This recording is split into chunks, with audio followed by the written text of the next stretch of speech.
तरीके से ऑपोजिशन कह रही है कि संविधान की जीत हुई, तो क्या नारी शक्ति की हार संविधान की जीत हो सकती है? और मैं खुद एक ऐसे परिवार से आती हूँ जहाँ पर हम लोग बहुत ज़्यादा सोचते कि हम जहाँ जा रहे हैं वहाँ माहौल कैसा है। मैं भी खुद राजनीति में जब आई तो मेरे अंदर ये इच्छा थी कि मैं अपने समाज के लिए काम करूँगी। एक ऐसा अभद्र टिप्पणी बयान किसी पर्टिकुलर फील्ड के लिए देख रही हूँ कि महिला राजनेत्री जो हैं, महिला नेत्री जो हैं, उनके ऊपर उन्होंने इतने बड़ा लांछन लगाया है। जब आपके घर में खुद एक महिला नेत्री है तो आप कैसे उस पूरी कम्युनिटी के ऊपर कीचड़ उछाल सकते हैं। लेकिन जब मेरे पास फ़ोन आया कि आपको बंगाल जाना है तो कहीं ना कहीं मुझे लगा कि मुझे बंगाल नहीं जाना है।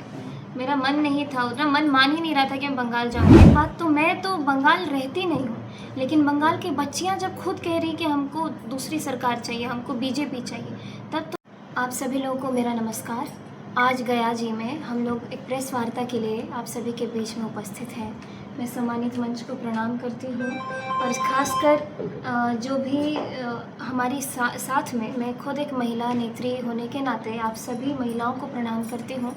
और आज का जो टॉपिक है वो भी कहीं ना कहीं इसी से जुड़ा है। नारी शक्ति वंदन अधिनियम को लेकर के पूरे देश भर में जो माहौल था और प्रधानमंत्री जी, हमारे राष्ट्रीय अध्यक्ष जी, हमारे गृह मंत्री जी सभी के नेतृत्व में एक ऐतिहासिक दिन होने जा रहा था 17 अप्रैल, लेकिन उसको तोड़ा गया, उसकी अवहेलना की गई और उसको बहुत बुरे तरीके से और अलग अलग तर्क वितर्क देते हुए ऑपोजिशन ने उसको काटा। और कहीं ना कहीं महिलाओं के हक़ की जब बात प्रधानमंत्री जी कह रहे थे तो उसको ठुकराया गया। और जिस तरीके से ऑपोजिशन कह रही है कि संविधान की जीत हुई, तो क्या नारी शक्ति की हार संविधान की जीत हो सकती है? तो ये मेरे लिए बहुत हम सभी भारतीय जनता पार्टी और एनडीए गठबंधन की जितनी भी महिला नेत्री हैं उन सभी के तरफ से आज का जो प्रेस वार्ता है वो इसीलिए है क्योंकि हम लोग बहुत खेद व्यक्त कर रहे थे। हम लोग एक तरीके से अपने हाथ में दिवाली के लिए दिए जलाने के लिए पूरे तरीके से तैयार थे, हाथ में दिया लिए, बाती लिए, लेकिन वो दिया जलने नहीं दिया गया। तो उस चीज़ का दुख भी है और मुझे उम्मीद है कि आने वाले समय में फिर से इस पर बात उठे और महिलाओं के हक़ में फ़ैसला लेने के लिए। अब तो जिस तरीके से ऑपोजिशन ने अपनी नारी विरोधी मानसिकता जग जाहिर कर दी है, मुझे लगता है कि इसका खामियाजा उन्हें भुगतना भी पड़ेगा और महिलाएं अपने तरीके से बदला भी लेती हैं। तो जिस तरीके से उन्होंने नारी विरोध में फ़ैसला लिया और इससे नारी के सम्मान में भी ठेस पहुंची। अगर ये बिल पास होता तो जनगणना फिर डिलिमिटेशन के आधार पर सीटें बढ़ती, महिलाओं को 33% का आरक्षण दिया जाता और महिलाओं की भूमिका हमको संसद में देखने को मिलती।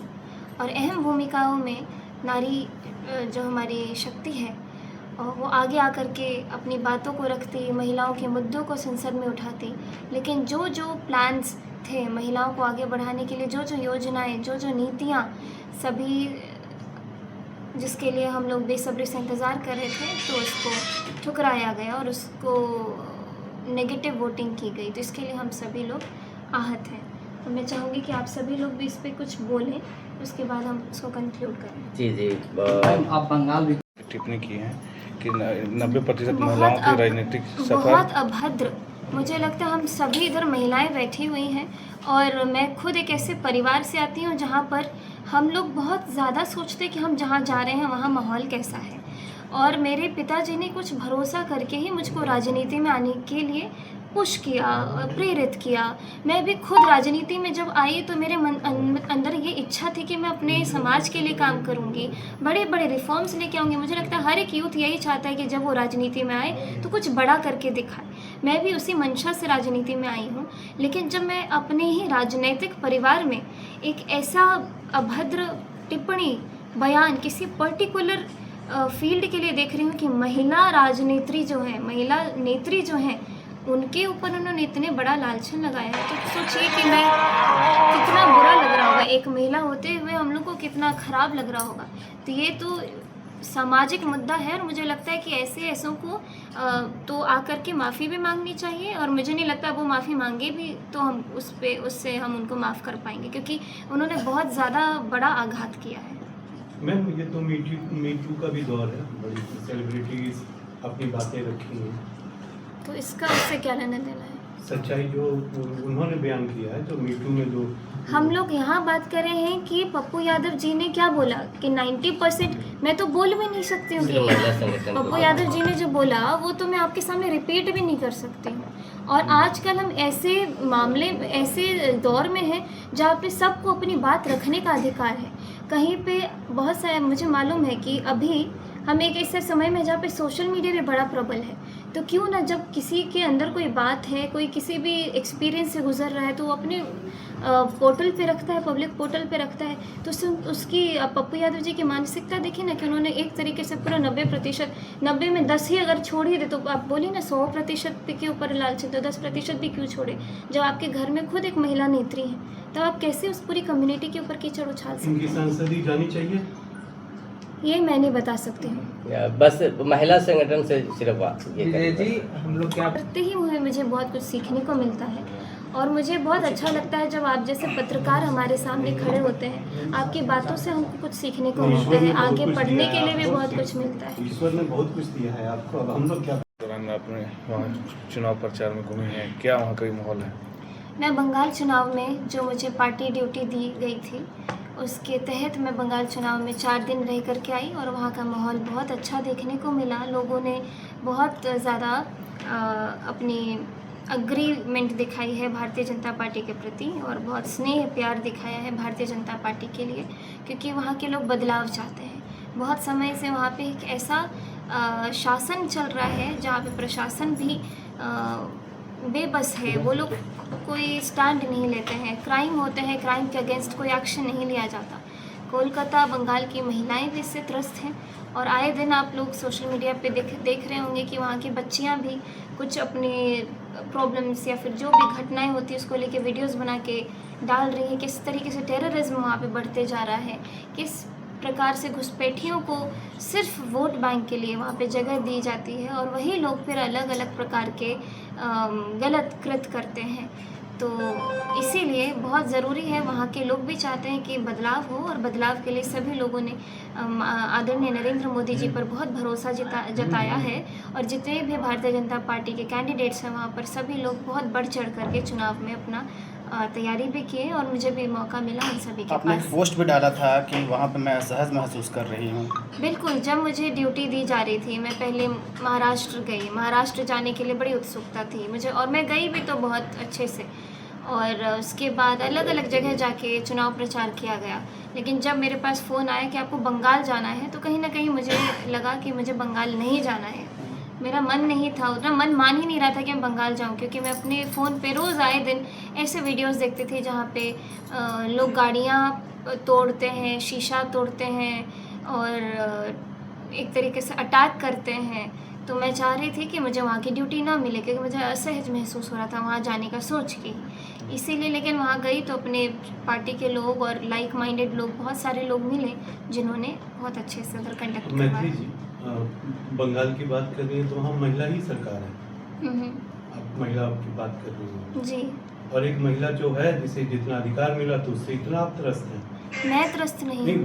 भारत त्रस्त है, नहीं, या नहीं। बंगाल त्रस्त है नहीं, उस हाँ, महिला से। बिल्कुल बिल्कुल। और अधिकार मिल गया तो फिर क्या होगा? अब सुनिए ना, मेरी बात ये है कि वहाँ की महिलाएं खुद अपनी महिला मुख्यमंत्री से त्रस्त हैं और ये चीज़ मैंने अभी पहले भी बोला कि किस प्रकार उधर बच्चियों ने अपना समर्थन जताया है कि हमको इस बार बीजेपी को वोट देना है। तो ये बात तो मैं तो बंगाल रहती नहीं हूँ, लेकिन बंगाल की बच्चियाँ जब खुद कह रही कि हमको दूसरी सरकार चाहिए, हमको बीजेपी चाहिए, तब तो आप समझ सकते हैं कि जो खुद वहाँ पे रह रहा है उनकी बात नहीं सुनी जा रही। महिला मुख्यमंत्री होने के बावजूद उधर महिलाएं खुद ऐसा बोल रही कि हमको दूसरी सरकार चाहिए, तो ज़रूर कोई उससे भी बड़ी बात होगी। अभी आपने कहा कि बहुत आहत हैं तमाम चीज़ों को हवाला देते हुए कि बिल पास नहीं हुआ। ये चलिए पुरानी बात हो गई, अब क्या नई बात, क्या इसमें हम लोग कैसे माने कि अब वो अपना संघर्ष मजबूती से रखेंगे? क्या कुछ प्लान है, कोई योजना? आने वाले प्लान, क्योंकि मैं बिहार राज्य में एक कॉन्स्टिट्यूंसी की विधायक हूँ और जितनी भी जगह अलग अलग जगह हम देख रहे हैं कि महिलाओं ने अपने आक्रोश प्रदर्शन किए हैं।